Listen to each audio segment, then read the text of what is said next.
दोस्तों अगर आपका किचन भी इस तरह का काफी स्मॉल साइज का बना हुआ है तो आपको टेंशन लेने की जरूरत नहीं है, उसमें स्टोरेज भी सफिशिएंट बन पाएगा और वो सुंदर भी लगेगी। जी हाँ दोस्तों, आज की वीडियो में एक स्टेप बाय स्टेप गाइड लेके आऊँ जो हमारे क्लाइंट्स के लिए काफी टाइम से फॉलो करते आ रहे हैं और जिसके जरिए हमने हजारों किचन डिजाइन करी है इंडिया के अंदर। आपको पूरा प्रोसेस स्टेप बाय स्टेप बताने वाला हूँ ताकि अपने स्मॉल किचन को ब्यूटीफुल और फंक्शनल बना पाओ। इसमें सबसे पहला इंपॉर्टेंट स्टेप है लेआउट डिसाइड करना, यानी कि किचन किस शेप में बनाया जाएगा। दोस्तों आपकी किचन की लेंथ कितनी आ रही है और विड्थ कितनी आ रही है उसके अकॉर्डिंग हमें शेप डिसाइड करना होता है। बट इसमें मेरा क्लियरली मानना है कि स्मॉल किचन के लिए पैरेलल यानी कि गैली किचन सबसे बेस्ट है, क्योंकि इसके अंदर काउंटर स्पेस सफिशिएंट मिल जाता है, वॉकिंग स्पेस भी काफ़ी मिलता है, हमें कॉर्नर की झंझट नहीं रहती और साथ में किचन काफ़ी ऑर्गेनाइज नज़र आता है। तो अगर आपके यहाँ पॉसिबल है दोनों काउंटर बनाने के बाद में बीच में 3 से 4 फीट का स्पेस बच रहा है तो गैली यानी कि पैरेलल किचन सबसे बेस्ट लेआउट है। अगर ऐसा नहीं बन पा रहा है किसी कारण से, मान लीजिए आपकी किचन की विड्थ काफ़ी कम है, तो ऐसे में आप एल शेप किचन लेआउट के ऊपर जा सकते हो। और अगर आपके यहाँ किचन की विड्थ 8 या 9 फीट से ज़्यादा है तो आप यू शेप में किचन को प्लान कर सकते हो। तो ये तीनों लेआउट जो है वो इंडियन किचन में स्मॉल साइज के लिए सफिशिएंट बैठते हैं। बाकी सबसे पहला प्रायोरिटी आपको पैरेलल किचन को देना चाहिए। एक बार लेआउट परफेक्टली डिसाइड होने के बाद नेक्स्ट स्टेप आता है स्टोरेज प्लानिंग करने का। अब काउंटर के नीचे वाले अगर स्टोरेज की बात करूं तो मेरा रिकमेंडेशन रहता है कि 7 मिनिमम ड्रॉर्स आप अपने किचन में प्लान करें। और सातों ड्रॉर्स कौन सी होनी चाहिए, मैं आपको स्क्रीन के ऊपर एक फोटो दिखा रहा हूँ। इसमें से जो सातों ड्रॉर्स हैं इनका स्क्रीनशॉट ले लीजिए। ये एक इंडियन किचन के लिए मस्ट हैव ड्रॉर्स रहती हैं। अगर आप इसके ऊपर डिटेल में वीडियो देखना चाहते हो, उसका प्लेसमेंट, साइज, प्राइसिंग वगैरह समझना चाहते हो तो वीडियो मैंने डिस्क्रिप्शन बॉक्स में डाला है, आप जाके बाद में देख लेना। बाकी 7 ड्रॉर्स के बाद में आपको कुछ ओपनेबल कैबिनेट्स अपने स्मॉल किचन में प्लान करनी चाहिए, जहां पे आप इंडिया में यूज होने वाला हैवी कंटेनर्स, हैवी सामान स्टोर कर पाओ। और अगर आपके यहाँ कॉर्नर बन रहा है और सिलेंडर किचन के अंदर रखना है तो सबसे बेस्ट प्लेस है कॉर्नर के अंदर सिलेंडर प्लेस कर दो। महीने में 1-2 बार यूज आएगा, डिफिकल्टी नहीं आएगी। अगर सिलेंडर प्लेस नहीं करना है तो वहाँ पे मैजिक कॉर्नर एक फिटिंग आती है, वो यूज़ कर लो, क्योंकि मैंने देखा है कि वो ज़्यादा प्रैक्टिकल है, बाकी सब कॉर्नर फिटिंग्स है।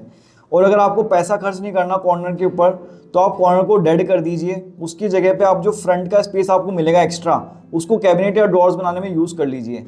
आपको ये कॉन्ट्रोवर्शियल लग सकता है कि हम कॉर्नर स्पेस को डेड कर रहे हैं, लेकिन मैंने 80% जगह पे देखा है कि ज़्यादा प्रैक्टिकली वायबल बैठता है, ज़्यादा यूजफुल बैठता है। अंडर काउंटर के बाद जो बैक स्प्लैश वाला स्पेस होता है मिडिल वाला, उसको भी अच्छे से यूज़ करना जरूरी है। इसमें आप स्पाइस शेल्फ प्लान कर सकते हो, साथ में आप एक रोलिंग पिन होल्डर प्लान कर सकते हो चकला बेलन रखने के लिए।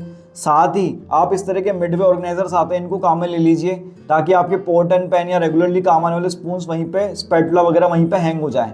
दोस्तों इंडियन किचन के लिए एक प्रैक्टिकल सॉल्यूशन रहता है, क्योंकि हम जब काम करते हैं जल्दीबाजी में रहते हैं तो इतना टाइम नहीं होता कि इन सब चीज़ों के लिए हम ड्रॉर्स ओपन करें, कोई कैबिनेट ओपन करें।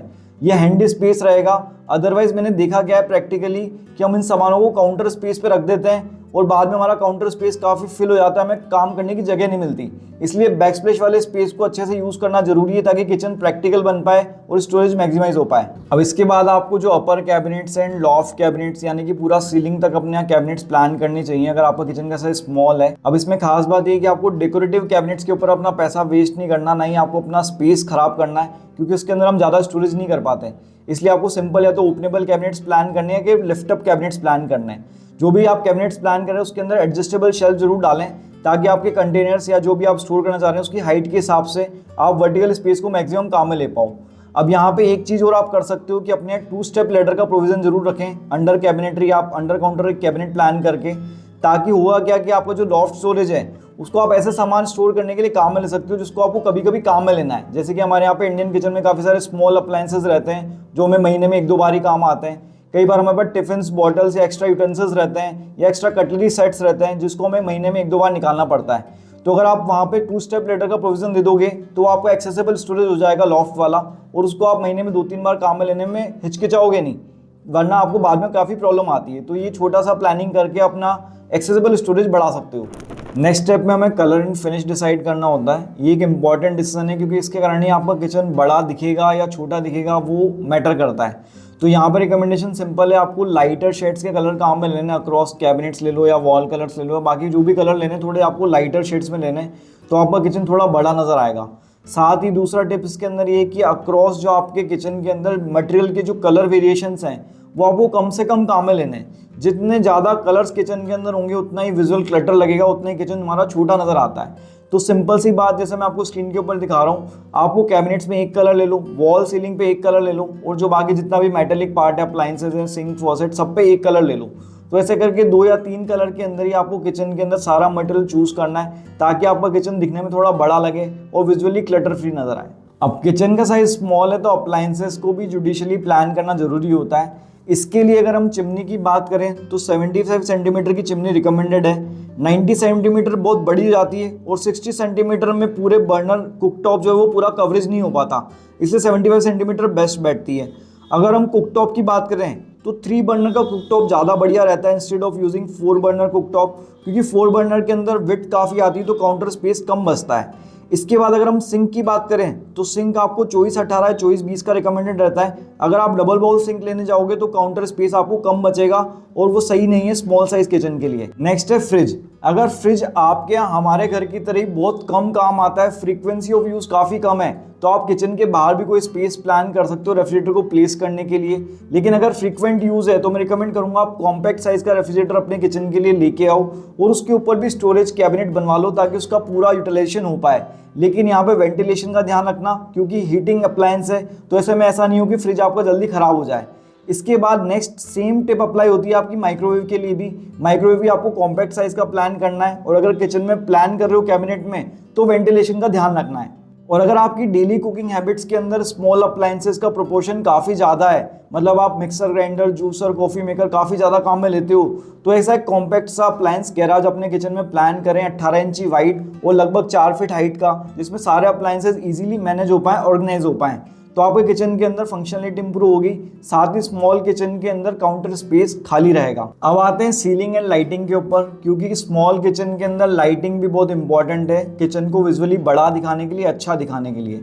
यहाँ पे दोस्तों जरूरी नहीं है आप फॉल सीलिंग प्लान करें। अगर आपकी किचन में फ्लोर टू सीलिंग हाइट कम है तो आप सीलिंग के ऊपर डायरेक्टली सरफेस पैनल लाइट या प्रोफाइल लाइट यूज कर सकते हैं, सिलेंड्रिकल लाइट्स यूज कर सकते हैं और किचन में आपका लाइटिंग का पर्पस पूरा हो जाएगा। लेकिन अगर आपको किचन में फॉल सीलिंग प्लान करनी तो आई रिकमेंड कि आप 3 से 4 इंची सीलिंग को डाउन करें, ताकि आपका जो लॉफ्ट तक का कैबिनेट स्टोरेज है वो कॉम्प्रोमाइज नहीं हो।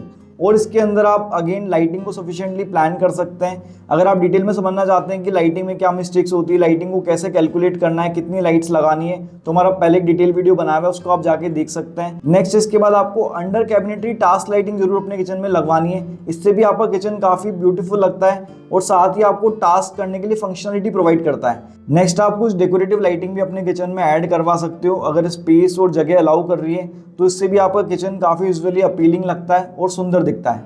अब नेक्स्ट हम बात करेंगे टाइल सिलेक्शन के बारे में, जो आपको फ्लोर और बैकस्प्लैश के लिए खरीदनी होती है।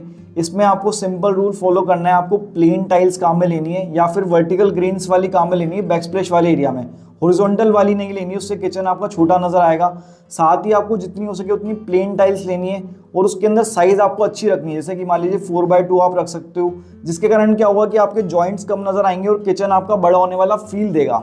ऐसा करके अपना किचन का टाइल सिलेक्शन कीजिए तो आपका बेस्ट रहने वाला है। तो ये पूरा फ्रेमवर्क था जिसके लिए आपने स्मॉल इंडियन किचन को परफेक्टली डिज़ाइन कर सकते हो। अगर आपको कोई भी क्वेरीज हैं तो इस नंबर पे कॉल या व्हाट्सएप करके पूछ सकते हैं। अगर आपको आज का वीडियो अच्छा लगा तो मेरे को कमेंट करके बताना और अपने फ्रेंड्स और रिलेटिव का शेयर जरूर करना। साथ ही अगर अपना मॉड्यूलर किचन बना चुके हैं और कुछ प्रॉब्लम्स फेस कर रहे हैं तो इस वीडियो के अंदर आपको सॉल्यूशन पक्का मिल जाएंगे, जाके देख लेना। अगर अपना मॉड्यूलर किचन अभी बनवाने वाले हैं तो डिजाइनिंग के लिए प्लेलिस्ट काफ़ी बढ़िया है, इसको जाके देख सकते हैं। Thank you so much.